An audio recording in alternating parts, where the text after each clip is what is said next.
know that feeling when you're working and things are going well, you're in a groove, and then all of a sudden you sit by yourself and you're wondering, what in the world am I doing? Am I really in the right place? Am I a fraud? Am I a fraud? If you've ever felt that way, then that means you understand what imposter syndrome is. And today we're going to be talking about all the ways you can overcome it. But first we're going to define it, and we're going to talk about why you don't need to have that kind of mentality. Now, hear my heart on this. As I'm talking to you, I'm also talking to myself. I deal with imposter syndrome more regularly than I would like to admit. And I think those of you out there who are high achievers, who are used to doing great things, who are used to really achieving things and continuing to grow your career, continuing to grow professionally and personally, sometimes that imposter syndrome kicks in because you wonder, do I really deserve this? Am I really in the right place? Am I really doing the right things? Am I going to get found out? Hey, my name is Brittany. I'm CEO and founder of Talented Teams Consulting, where I work with HR Department of One professionals to help you to grow your career with intention. Today, we're talking about imposter syndrome, what it is, how to avoid it, and all the reasons why you don't want to have that kind of mentality. As we go through today's conversation, I want you to kind of sit with yourself and kind of see how you feel about this topic. Imposter syndrome is common, more common than you might believe. A recent study in the Journal of General Internal Medicine found that up to 80% of people have once experienced the imposter syndrome phenomenon, pretty much feeling like a fraud and not feeling like they've really earned what they've achieved. These feelings are super personal. You are doubting yourself. You're feeling inadequate despite all the success that you've seen. And when you're working in HR, specifically as an HR department of one, it could be very isolating. And sometimes you really question, are you enough? Do you have what it takes to be in that role? The goal of today's conversation is to let you know that you are valuable. You have earned your spot. You have earned your title. And so we're going to be talking today about ways you can overcome that feeling of imposter syndrome that can really creep in at the most inopportune times, but it's not necessarily anything that you can't overcome. So what are the reasons that you need to overcome imposter syndrome in that feeling? Let's break it down on the most logical level. The feeling of imposter syndrome is very time consuming. All the time that you spend worrying about why you don't matter and why you're so inadequate, you can instead use that time to focus on building yourself up, filling your cup, spending time with your friends and family, spending time with yourself.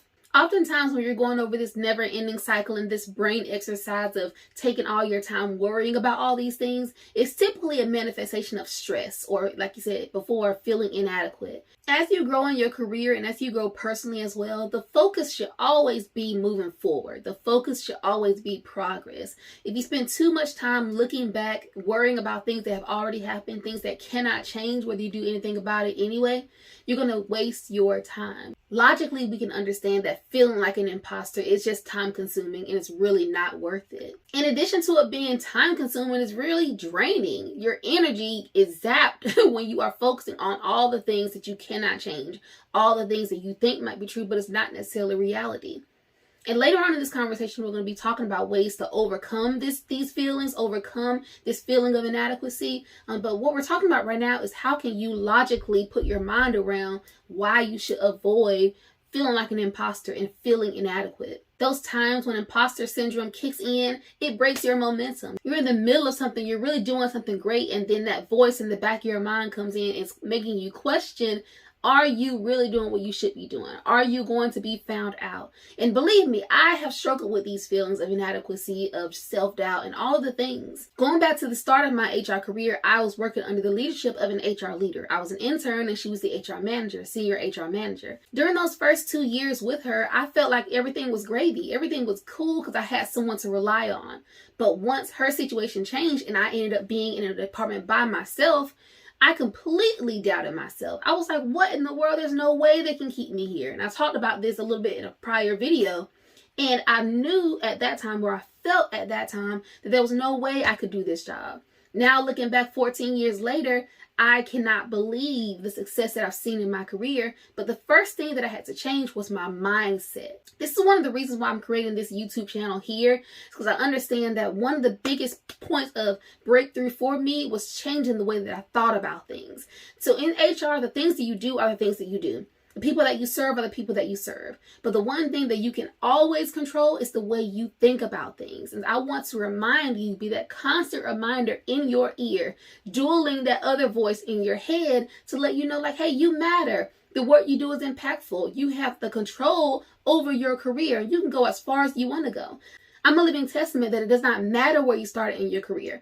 I was an HR intern with less than a leadership class under my belt. And now to serve in the role where I currently serve, where I'm leading not only HR, but training and compliance and development as well, I cannot believe the success I've seen starting where I started. So no matter where you sit right now, if you're an HR assistant, if you're an HR generalist, if you're an HR manager in a one-person team, you've got the power to continue to develop your career in spite of the feelings that you feel when you have the feelings of inadequacy, self-doubt, imposter syndrome. You're watching this video because you struggle with this, and I'm here to remind you that this is normal. It's completely normal to have these feelings of inadequacy. And we're going to talk about that as well. I believe that the reason that you feel like you're an imposter, the reason why you feel like you're not really measuring up, is because deep down inside, you really want to do a good job. I kind of liken it to when people are stressing about something or they're really passionate about something, so much so that it moves them to tears. Sometimes they apologize for their tears, but for me, I'm like, don't apologize. That shows me that you care. So for you, don't apologize for feeling like an imposter. That tells me that you care about the work that you do. You have integrity behind the things that you do, and you want to do a great job. Not just a good job, but a great job. But one of the things that I've learned about myself, and I think this is true about you as well, one of the things that gets in your way is that as you try to do well, you're striving for perfection. And we've got to remember that the goal, like I said before, is progress. Progress is the goal, not perfection. So as long as you're striving for excellence, you can do everything in excellence, and that's a different thing, but you don't have to be perfect. You are not perfect. You are not a robot. You are not a machine. And no one around you is expecting you to be perfect because no one around you is perfect. So consider the fact that no one around you is perfect. You are not perfect, but where you are right now is exactly where you need to be. And where you are right now is perfectly positioning you for where you need to go next. I'm a big believer that in life, nothing is ever wasted. The things that I learned 10 years ago are serving me today. The things that I learned yesterday are going to serve me 5 years from now. In life, as long as you take that approach, that mentality, that no matter what you do, even if it doesn't make sense right now, everything is going to build on top of everything else. This conversation that you're listening to right now is going to help you to pour into somebody else when you're talking to them next week, 2 weeks from now, a year from now. That's the goal of this channel. It's just to pour into you to help you to be the best version of yourself. But the best version of yourself is not this perfect machine. The best version of yourself is you operating in excellence like you always do. So what are some ways to overcome this feeling of imposter syndrome? We understand what it is. We understand why you should try to avoid it, but how can you overcome it? The first thing I would do to make sure that you overcome it is make sure you are spending time with yourself. Sometimes these feelings can pop into our minds because we're too busy doing stuff. We're always in the go. We're always in the go, and these things are rolling around in the back of our head. But what are you doing to really pour into you? Or when was the last time that you did something for yourself? Not doing something for somebody else, but doing something for yourself, whatever that means for you. Whether that means getting your nails done, whether that means washing your hair super long, whether that means, I don't know, going to the store, whether that means sleeping in, whether it's binging your favorite show, whatever that means for you. You've got to figure out what makes you happy, what fills your cup.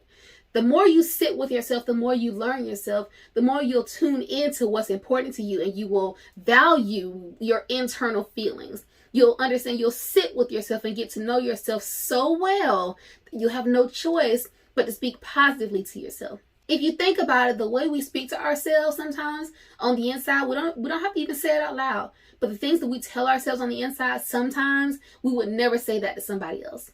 The grace that we give other people, sometimes we don't get that grace to ourselves. But the more you sit with yourself, the more you get to know yourself, the more you get to like yourself, the kinder to yourself you will be. This is a lesson that I'm learning even with myself. We've got 3 small kids. Our kids are 4, 6, and 8 right now. And when my 8-year-old was a baby, I remember sitting and my mom, I was talking to her and she asked me, "Brittany, what do you like to do?"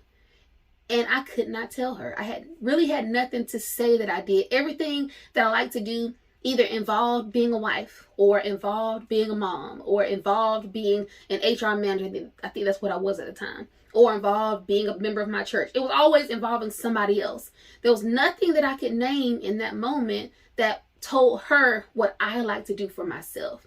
And it was heartbreaking.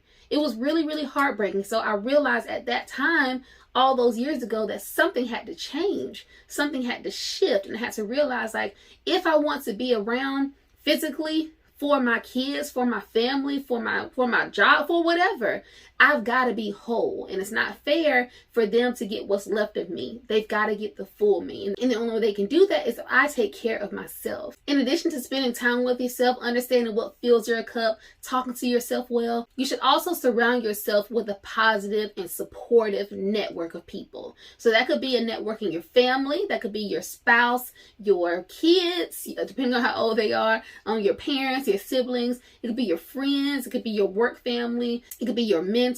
I know we talked about in a prior videos, that I believe you should have two mentors as an HR professional. You should have a mentor within your industry. So if you work in healthcare, you should have a healthcare professional who is a mentor. And if you work in HR, you should also have an HR mentor. Someone who's been where you are but has also experienced a higher level of success. They can help you to guide down the path of what you want to do next. I feel like these mentors are super valuable because they can give you perspective in a variety of different ways. You only know what you know, so aligning yourself to someone who's been there, done that, can really help you to streamline and fast track your own success. If you are in the market for an HR mentor, I would love to serve you. At Talented Teams Consulting, I work with HR Department of One professionals because I understand how difficult your job is, because I've been there and I've done that. And I say that not to sound callous, but to say I understand how hard it is. Those 5 to 6 years were the most difficult and challenging times of my career. And while I was in it, I felt that there was no way for me to grow from there. I thought that I was kind of in a dead-end spot and that there was nothing else that I could do. But boy, was I wrong. Once I realized that there was more for me and I had to realize that there was a way to get there, with a few simple steps of really tweaking the way I thought about things and how I approached other people and how I interacted and shifted and read the room and worked the room, I was able to see my career grow, and not quickly. I wouldn't say it happened overnight, but it happened much quicker than I thought that it would. If you have not already downloaded my free guide, How to Thrive as an HR Department of One, I invite you to go ahead and do that now. It's going to help you to figure out those 5 things that you need to put into your blueprint as you build your HR career with intention. That's the goal of this entire 30-day series, and we're now on day 24.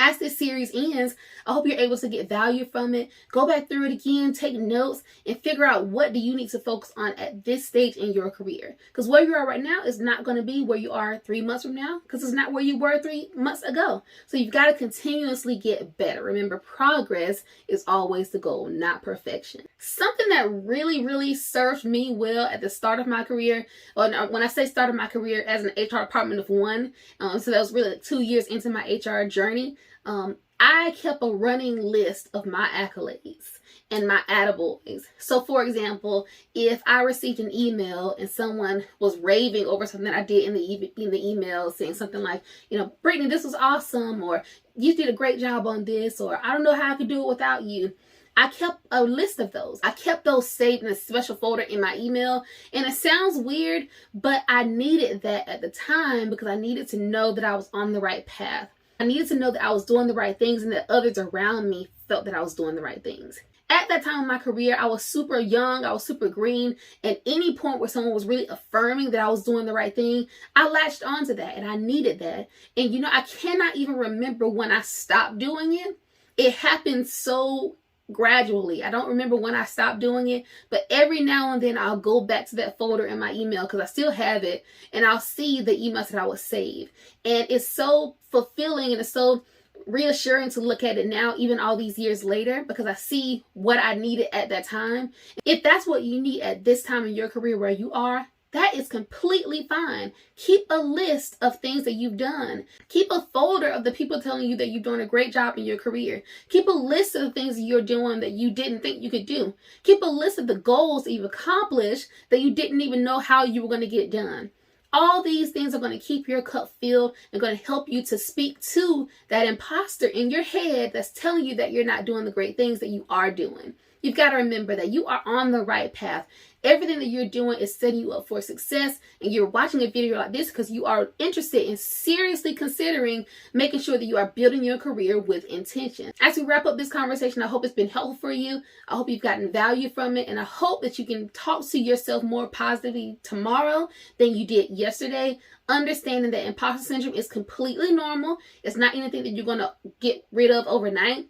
But you can also mitigate this imposter syndrome feeling by talking to yourself well, by understanding that you are in the right place, and by understanding that progress is the goal, not perfection. If you've got any questions for me, drop them down below. If I can serve you at a higher level, click the link down below, and I'd love to work with you. I'll talk to you on the next one. Bye.